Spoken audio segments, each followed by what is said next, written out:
Enzo! Oh, Longlong, May bakit? gagawin ako dito sa candy na to. Oh, ano gagawin mo? Gagawin kong magic. Magic! Oo, magic. Panoorin mo. O sige, game! Kailangan lang natin ng bilog na pinggan. Bilog na pinggan? Dapat ba kulay puting pinggan lang, Longlong? Oo, para makita mo kung ano ang mangyayari. Ano ba yung mangyayari dito, Longlong? Panoorin mo.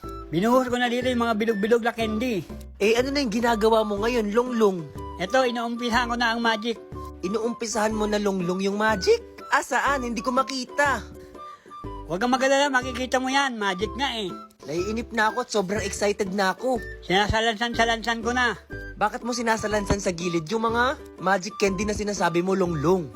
Maghintay ka, nagmamadali. Sobrang excited na kasi ako kung ano mangyayari dito, Longlong eh. Ganyan talaga ang magic. Ang ginagawa ko rito, sinasalit-salit ko ang kulay. Kailangan salitan yung kulay. Bakit hindi pwedeng magkakadikit yung kulay, Longlong? Hindi pwede pagsama-samahin yung pare-parehong kulay kasi hindi mo makikita ang magic. Ganun pala yun. Iniisip ko tuloy kung ano yung gagawin mong magic, Longlong. Ikaw talaga, ang dami mong mga nalalaman, Longlong, no? Ginagawa ko yan nung bata pa ako. O talaga, magkano yan nung bata ka pa yung mga ganyang candy, Longlong? Piso lang yan nung araw. Nung gabi, mas mura ba pag gabi, Longlong? Mas mahal kasi pag gabi na, 2 piso. Ganun pala yun. Ano nang ginagawa mo ngayon, Longlong? Binubuhulan ko na siya ng tubig para makita mo na ang magic. Wow! Asan yung magic, Longlong? Parang wala naman. Niloloko mo lang ata ako eh. Hindi kita niloloko, panoorin mo. Ito na, Longlong, oh. Nag-iintay na ako, wala namang nangyayari.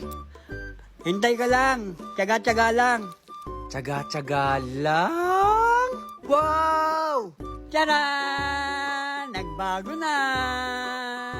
Yan ang magic candy! Ang galing!